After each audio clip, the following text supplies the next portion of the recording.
Hi, everyone. It's Tessa. And Joe. From the Unveiling Paradise podcast. Tessa, summer is almost here, and so many of our listeners are about to have their epic destination wedding. And we are so excited for you guys. Before the big day, guys, we want you to make sure you listen to these 3 episodes. Episode 62, Deep Diving Your Wedding Ceremony. Episode 53, Questions Your Wedding Guests Will Ask. And episode 31, the final countdown to your wedding day. And if you're planning your wedding here in Hawaii, hit us up and ask us about our Unveiling Paradise podcast promo. Happy planning. Hey, everybody. Welcome to another episode of Unveiling Paradise. Good morning, Joe. Hey, Tessa. How's it going? I'm excited. We have another guest this Yay! week. Are you excited? So excited. So before we start, I have a question for you, Joe. All right. What do you got? I mean, you've been to a ton of weddings, as have I. Yep. Have you ever been to a wedding where it felt so long, the reception was a little boring, do I say? Yeah. Oh, yeah. So many, I think a lot of times it's just like if the reception timeline and program isn't put together in a way that makes sense, or there's like 1,000 speeches when you should have 2, it just drags on and everyone's just kind of rolling their eyes and when does the party start? Everybody's ready to dance and uncle is telling inappropriate jokes and you have just no order and just chaos, I feel. This is what I want to talk about today. Okay. We have a very famous celebrity with us. Yay! He is an actor. He is an MC. He hosts his own game show. He does video production. He's the jack of all trades. Literally the jack of all trades. It is Mr. Nolan Hong. Welcome, Nolan, to our podcast. Nolan. Wow, I was about to look around like, who are you guys talking about? It's you. I need to carry you guys around everywhere I go. I need that kind of introduction all the time. Thanks, guys. Thanks for being here with us today. Oh, no, I'm excited. This is awesome. I feel like I'm the one that should be like, oh, I'm around the presence of greatness. Well, we are literally higher than you right now. Yeah, literally.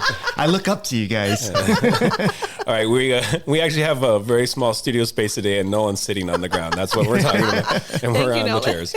Okay, well, let's get into this. Let's talk about your bio. So just give our listeners a quick little bio about, you've been in the wedding industry as an MC. You've done a lot of different things. Give us a little bit about your background. Well, I started off as kind of from the performance side as a professional actor doing like local television commercials, local theater shows and plays and such. And I happened to get into professional wedding emceeing by accident because a girlfriend that I was dating, she was like in charge of running some kind of like grand opening of a store. And they had a DJ, but no MC to host their fashion show that they're doing for the grand opening. And so she said, like, well, you do acting and you do theater, like, you can do this, right? I'm like, sure, I don't know what's involved, but yeah, let's do it. And the DJ happened to be a really great, and he still is a great local wedding DJ. And in working with me, he's like, hey, do you do wedding emceeing? I was like, no, but it sounds like that would be fun. He's like, hey, well, if you want, jump on with me and I'll, book you with me and my DJs. And from then on, it just spiraled out of control in a good way. Oh, that's awesome. I didn't know that. That's cool. That's a really cool background. Yeah. That's super fun. So it all started with me going, and now coming down the runway is Janice wearing a nice 2-piece. So you can do fashion emceeing as well, is what I'm understanding. That was the one and only time I ever did it. So I don't know if that says anything good or bad about me. Transitioned into weddings. Yeah.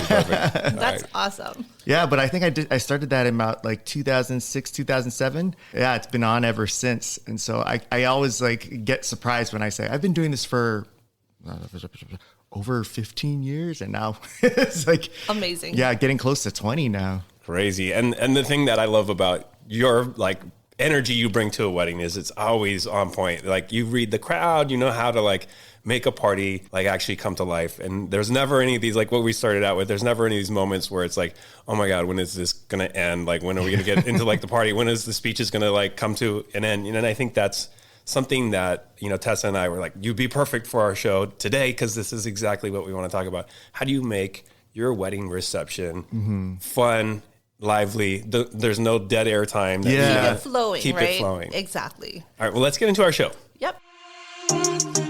Welcome to Unveiling Paradise, your go-to destination wedding podcast. I'm Tessa, wedding planner and owner of Fred and Kate Events. And I'm Joe, wedding and adventure photographer of Joseph Esser Photography.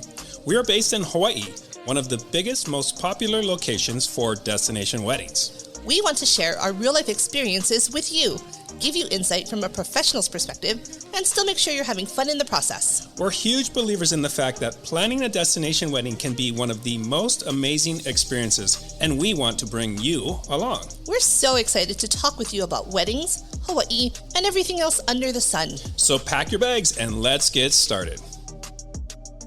All right. So welcome to today's show, guys. We have a lot of things to talk about. And really, we're talking about your wedding reception today. And what is an MC? Like, what does an MC do? What should you expect your MC to do? Do you hire a professional or do you bring in a family member? Like, what are we talking about? So before we get started, let's define that. Like, Nolan, like, you're the pro in the room. What is actually a wedding MC's job? And, what do they do for weddings? Well, I'll just define it the way I define it. I haven't worked with other professional MCs, so I'm sure they have different definitions. But for me, I always look at myself as kind of like the conductor of an orchestra.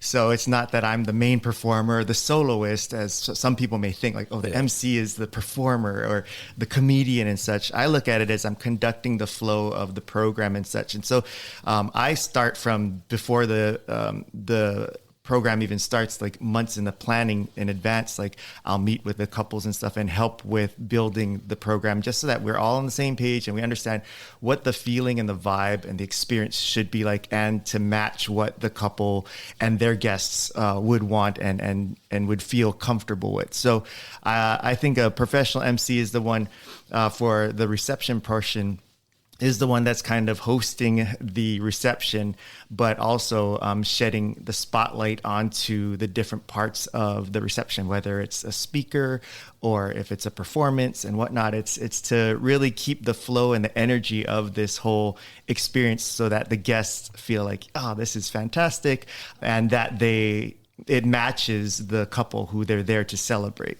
I think that's a really interesting point because every wedding is unique, right? Yeah. So you have, if you think of all your different like couples, some want to just party and some want to hear like 3 or 4 speeches about how awesome they are. But like when you're putting together that reception like timeline and the plan and the flow of how that's going to actually play out, it really is about catering to that couple. Right. Well, and I like that you call yourself the conductor, because really it isn't necessarily about you, and it's not a performance of you. It's taking all of the different elements and tying it together and highlighting the things that the couple wants highlighted, right? Because every couple has a different priority for their wedding. And I think it's really kind of leaning into that. And I think you're really good at that. Oh, thanks. Yeah. Yeah. And I think some people make the mistake that the couples, it's like they all want it about them. But there are, especially here in Hawaii, a lot of people who are like, please don't give me any attention. I've definitely had couples where they're very much like, it's not about them. They don't want the spotlight on them. So that's why they do we have a lot of performances or a lot of other things to take the attention off of them to make them feel more comfortable. And also it's not just all eyes on them the whole night. Yeah. So it's I think it's really important when you have an MC, whether they're professional or not, who understands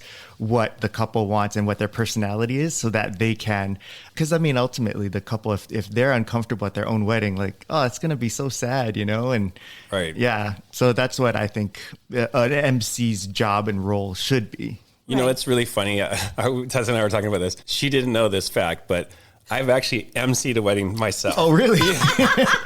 So it was a friend of mine. It's still so funny. A friend of mine, she wanted me to take pictures. And I said, no, I'm not going to take photos at your wedding. I want to be present. I want to be there. And she says, well, what about emceeing it? I'm like, sure, I can totally do this.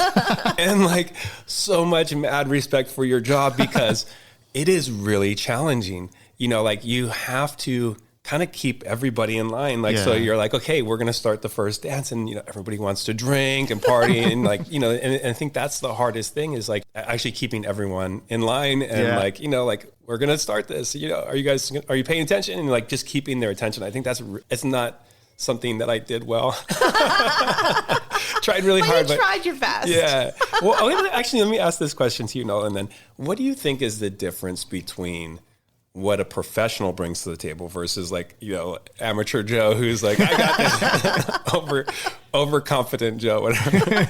Like, what are some of the differences you would say? Like, well, for me, I think professionals, they have a lot more experience. So they've seen so many different scenarios and been able to adapt to different environments, and understanding that it's like we said in the beginning, it's not about us. So we're trying to almost be like chameleons and match our environment and such. And I think for amateurs, they're so nervous and they want to be like, okay, this is something that I got to do correctly. And so they focus so much on themselves that they're not necessarily in the moment. They can't necessarily read the vibe and the energy of the crowd and such.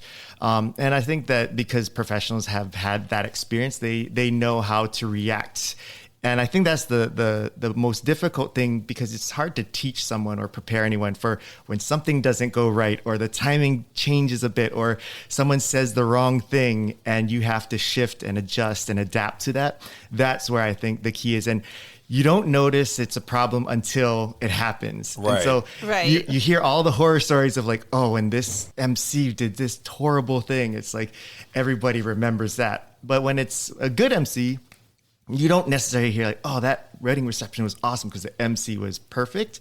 But they'll always remember, oh, that wedding reception was a little uncomfortable. The MC was Honestly, saying all these things, right? It's the same with wedding planning. Right, I right. always tell people, Yeah. we're like firemen. If everything is going well, you're just like, why did we pay them? Yeah. Right? But when the building is on fire and I'm renting out your cake to save it, Yeah. you're like, oh, this is why we hired her. Right, right. I think one thing I want to bring up is the troubleshooting that you were talking about. And it's, I've seen so many weddings, right? And I there are several in mind that I can think about where dinner wasn't ready. Yeah. You know, we're ready. We went through the grand entrance. Maybe they did their first dance and dinner's not ready. And I looked at the MC and I'm like, I need you to stall for like 5-10 minutes. And with a pro like Nolan, right, it's very much a got it. Okay, I'm going to play a game. Everybody ready, right? Or let me tell some stories. So they've already got some stories about the couple that they've pre-spoken with them about.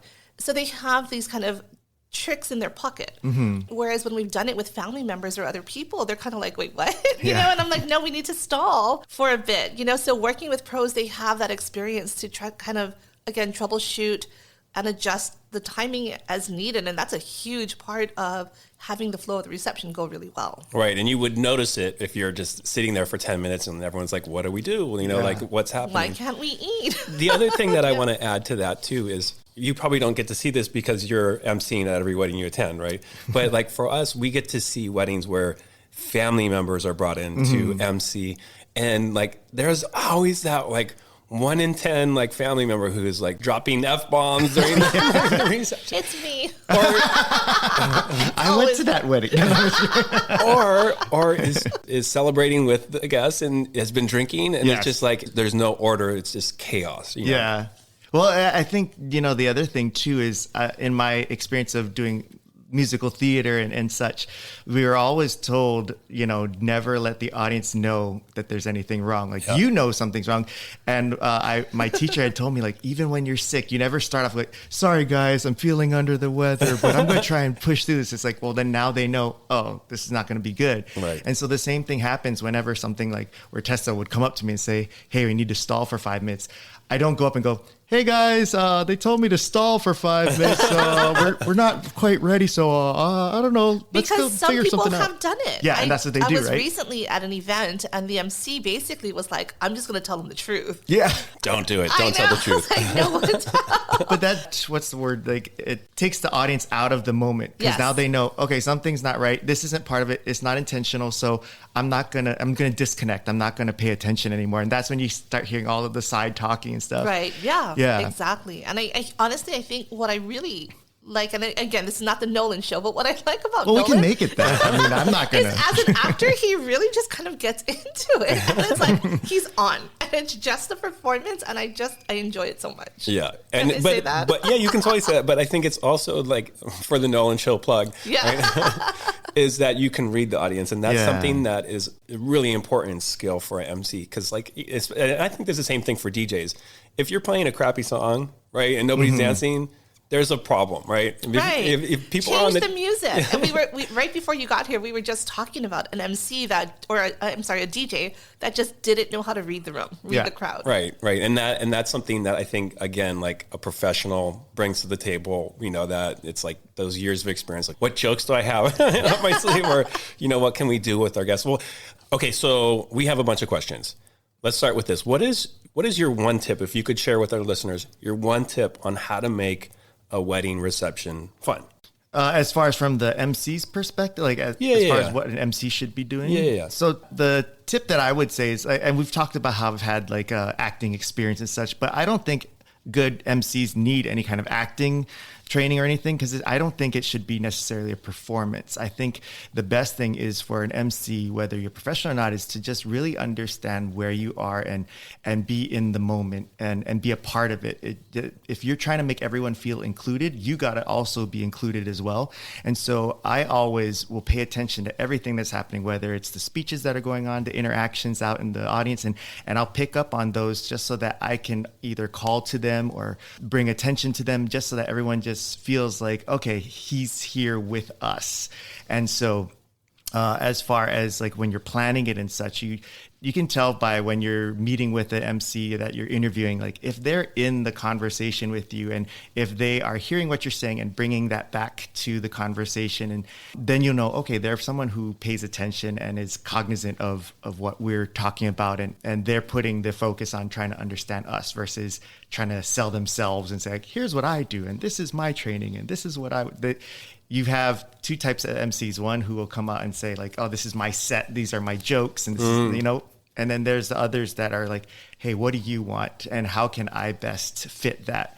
And so I think that whether you're an MC or if you're someone looking for one, that's the best quality I think that you should be looking for or have as an MC, is one that puts the focus on what do you want and how can I help make that happen. I think that's really important, because I think what you're saying is when you're creating that reception timeline of what you're going to have happen, it's about what's the right fit for that couple. Yeah. And as the professional MC in the room, it's finding out, getting to know that couple before you even start talking about the reception, and like what would be fun for one couple might not be fun for the other. And I think this is really interesting to hear you say this, but there is kind of that cookie cutter mold for like the MC that's like one size fits all, and it's the same jokes, and you hear it every wedding.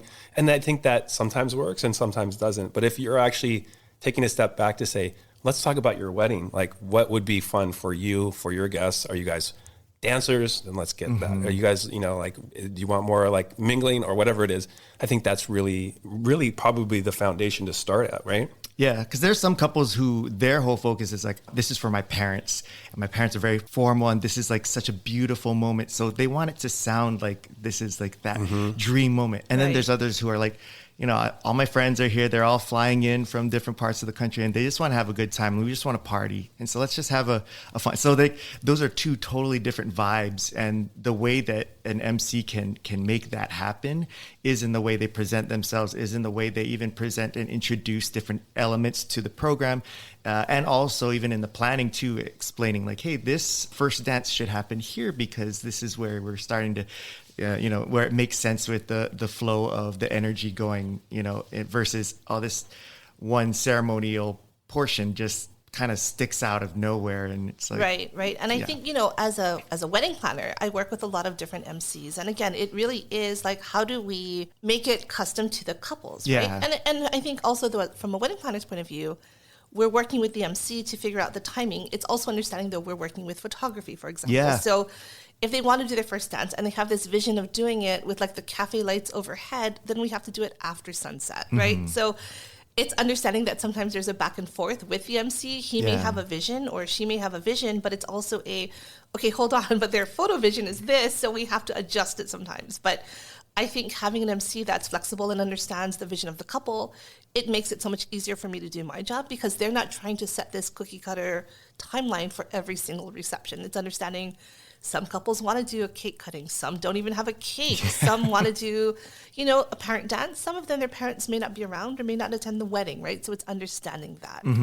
With that, can I ask you, or I guess, what type of twists on common elements have you seen? So like I was telling Joseph, one of my assistants, she's very close with her daughter. She's like, we're doing a mother-daughter dance. Like, I don't care about anything else, but I am dancing with my daughter on her wedding. Yeah.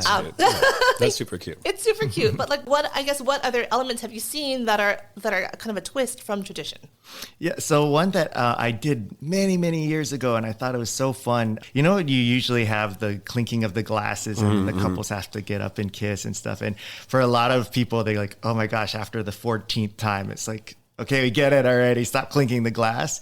So these couples that I've worked with before had a little twist to that, where they gave me names of couples that were attending on little strips of paper. And every time they would clink the glass, before we go to the newlyweds to do a kiss, we'd call out a couple and say, okay, Mr. and Mrs. Smith, stand up.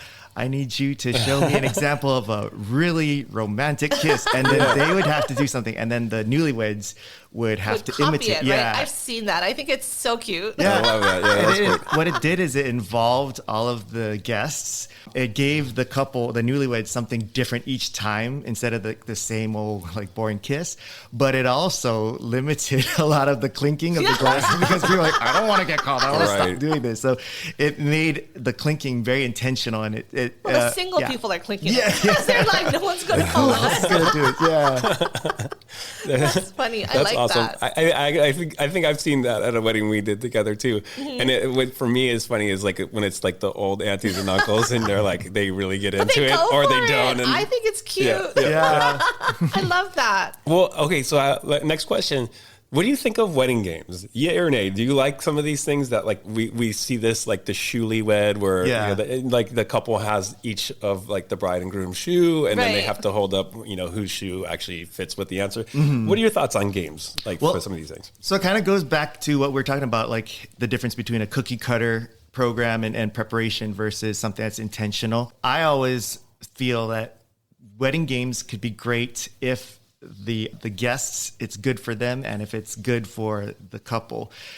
Sometimes I've had couples who are like, well, we have to, right? Isn't that what you're supposed to do at weddings? And it's like, no, this is your wedding. Like, and a lot of couples have that mistake of thinking that we're supposed to go with the traditional, like cookie cutter wedding reception. And so there are couples who want wedding games, but they don't want to be a part of it because they're very shy. Right. And so then it's important to understand what kind of games would focus more on the audience and the attendees versus it being a shoe-wed game, which is focused solely on the couple. I personally enjoy it because, I host game shows, so I love doing games. But I always pay attention to like what the couple's personalities are like and what their intentions for their audience is and who's going to be there. If it's a lot of family members who don't speak English, the shoe-wed game doesn't make sense because they don't understand what's being spoken about. Right. And I feel like we just need to give a little backstory on what the shoe-wed game is. Oh, yeah. So basically, right, the couple is back to back and they have one of each shoe. So I may have like my shoe and my husband's shoe. Yeah. And then the MC will ask a series of questions like, who is the louder snorer, right? And they raise their shoe, whoever's it is, right? So it's not really intended to be an audience participation. It's the couple is doing it and everyone's kind of learning a little more about them. I have a problem. This is my problem with it. Well, what's your... wait, you don't like it? No, I hate it. And this is why. For two reasons. Number one, I feel like it's gross to hold my shoe or someone else's shoe. Okay? But this is what it is. The couple is back to back. Yeah. And I've seen this game so many times, but they don't look. So like everyone's kind of laughing, but you're like, what shoe are they holding up? Yeah. So you don't know that like your husband thinks you're the messier person or the worst driver. You know what I mean? Like, I feel like you should face each other. Well, I don't know. I think it's always funny. I mean, because with the right questions. I would be looking behind at my husband the whole time. Like, what are you answering? Like, you're in trouble. You're in the doghouse. Right? Well, like, see, that's they never know. Yeah. So when I do it, I always have them back to back, and then when they reveal their answer, then I tell them to look at each other to see what they did. So you get the audience reaction, then you also get the individual one. And then what I always try to do is if the couple is appropriate for this, I'll add a twist and ask them to explain their answers. So it's more like we get the backstory. Yeah, and then that's better. I'll even walk around to the audience because I'll also ask the audience before the couple answers, like, who do you think it is? Is it Tessa or is it her husband and stuff? And then if your mom were to say it's Tessa, I'm like, oh, Tessa, Tessa's mom, why do you say it's her? You know, and so it gets more, there's more interaction and stuff. Fine. Yeah. Fine, I'm okay. Because I'm like, they never know. Right, yeah. But there's tons of different games that, you can play. Tons of games. And for you, maybe that wouldn't be on your list. I was telling Joe earlier today, I just saw a game that I really like. Is it a game? It's kind of a game. So basically, right, table pictures where you go around during dinner, take pictures with every table. It can take a long time. Mm-hmm. But they have this, and I think someone saw it on TikTok, where they have like one song and they're going to go through all the tables and take pictures with all of them in that song. So that's the challenge. So the MC obviously has to get people hyped, line them up, and the photographer has to be quick on his feet. And the couple just runs to each table to take a picture in this one song. You said there was was it like 200 people? 18 tables. Okay, so, wow. Yeah, but they did it. I mean, I think maybe it was a longer song. I don't know. The DJ may have played it again. I love it though. Get it done in 3 minutes, and then everybody can. Exactly. I thought it was so fun because it got everybody kind of excited. They're like, okay, pose in advance, and they were just waiting for the couple to get there, and we were kind of helping set it all up. But I thought it was perfect. Super fun, quick game. I have another question. This is a question that we always have. How many speeches is the right number for a wedding reception? How many speeches is too much? What's your magical number? If you're doing speeches, what's the magical number? Well, again, this is kind of like a trick question because it also depends on you have to give a number. Who's good. I've had it where there were just back to back awesome speeches because the people speaking are one, they really know, the bride or groom, but they're comfortable and it's wonderful. And then I've had ones where it's two speeches and thank goodness there's only two because they were oh my gosh, when's the time going to end? So I always like to think that you should have at least one speech per side of, the wedding party. But to me, I like to have two per because sometimes I'll have one that's really sentimental and lovely and maybe from the family side, and then one from the friend side, which is they'll kind of rag on them and tell funny stories and stuff, or vice versa. But I've seen mainly it feels nice when it's 2 and 2 if they know that they got to keep within say 5 minutes. The ones that just go on and on and on. Is that your max? Is do you think 5 minutes is a good speech, or is that too long? To me, it is. I think if you go over 5, unless you're a really good speaker, it could feel like a lot less than 5. But I always feel like anything that goes over 5, when it's somebody who's not a professional or an experienced speaker, it starts to get a little windy and long. It's kind of funny. You talked earlier about showing all your cards, right? I hear this all the time. I didn't really prepare anything, but I'm just going to speak from the heart. And you're like, oh no, this is going to be a horrible speech when that happens. Don't show your cards if that's your. Yeah. I remember I was the maid of honor at my sister's wedding, and we're literally walking in for the reception. And I'm with the best man, and he's like, do you have a speech? I didn't write one yet. And I was like, what? Yeah. It was an awful speech. Spoiler alert. Yeah. Do you kind of coach your couples with, okay, here's the magical number, 5 minutes, keep it to 5 minutes. Make sure that if you're doing speeches that, the groomsman, the best man who's not prepared actually has something written down. Yeah. I don't tell them that specifically because there's some people who, if you have a prepared speech, that it becomes very robotic. Right. It's not very personal. That's true. Right? Yeah, that's true. So, but what I will say is I'll check with them. Who do you want? Because a lot of times the couple's I really want to have, my brother and my uncle and my cousin and my best friend, because I really want to hear what they have to say. And I want to give them that opportunity.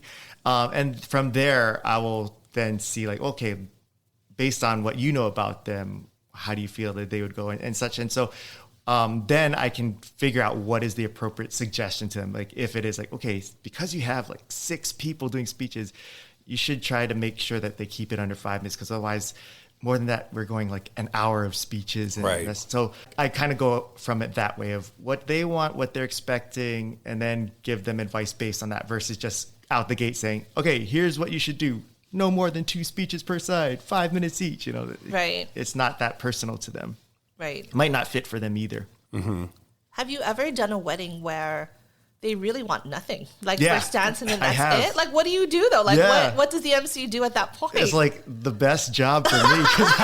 They're we just need you to come up and announce when dinner's ready and when the first dance is and then when dancing is, and that's it. I'm like, great, And so for me, my whole thing is to, again, still stay present because things may go wrong and I may need to stall, or I may need to educate the audience about something that's going on that they didn't think about. And so when I've had those weddings where it's very simple, I just try to make sure that even though as simple of the job, quote unquote, simple as it is, where they're saying you only need to announce X, Y, and Z, that those announcements are done in a way that match the vibe and environment. And usually because it's so simple, it's because they just want their guests to be able to hang out together and enjoy.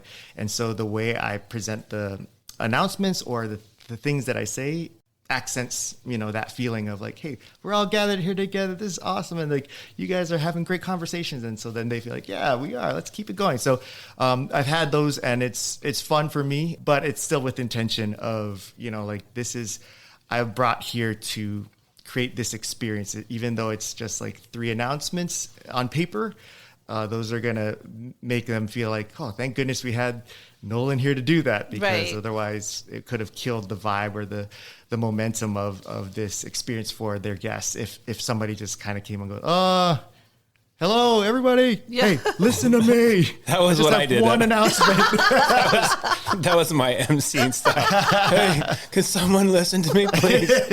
I'm a little hurt that like no one's asked me to MC their wedding. Yeah, I think they're afraid of what you're going to say. Like live mic with Tessa. I know, they're like, turn it off. It's true. Joseph can edit anything that I say right now. Well, I've only been asked once and then never again. So. Maybe that's worse. I could be great. People don't know. Yeah, and I probably am not great because I've never been asking it. If I ever, not that I plan on it, but if I ever get married again, I'll ask you, Tessa. How about that? Nolan. What about Nolan. co-hosts? Can we co-MC this? Come on, let me get in there. Let's see how this episode goes. Okay, so quickly, let's do a couple plugs for you. How can our listeners find out about your company, your MCing? You have a podcast as well. Give us your plugs. The easiest way is to just go to my website, nolanhong.com, and that links you to everything, whether it's MCing, video, game show, podcast, all that stuff. So that's super easy. And then on social media, I'm really active on Instagram and Facebook. It's at the Nolan Hong. And from there, you can see anything and everything that I have going on, because I have ADHD, so I'm constantly doing all kinds of random different things. And you're doing amazing at everything you touch. Everything is gold. Yes. Thank you. And you guys too. This is awesome, just being a part of your podcast. Like I remember the few months ago that we had that conversation of you guys saying, I want to do a podcast. And I was like, do it. I didn't think you'd actually do it. Because most people that come to me about starting a podcast, they never do it. But you guys have created something so awesome. And I'm just like so impressed with how you've grown this podcast. And then now to be asked to be on it, it's like a huge honor. So thank you guys. Thank you. Oh, this has been so much fun. Thank you for being an amazing guest. And I learned a lot. Did you learn a lot? So much. I love it. So I feel smarter already. You're a great actress. Potential MC. Yeah. If anyone's looking. Awesome. Well, thanks everyone for listening. As always, please like, follow, subscribe, and listen. And we will see you next week. All right, guys. Thanks for listening to another episode of Unveiling Paradise. If you enjoy our show, please follow us and rate us on Spotify or wherever you listen to podcasts. It would really mean a lot. And don't forget to also get on our mailing list and follow us on Instagram. Just do it already.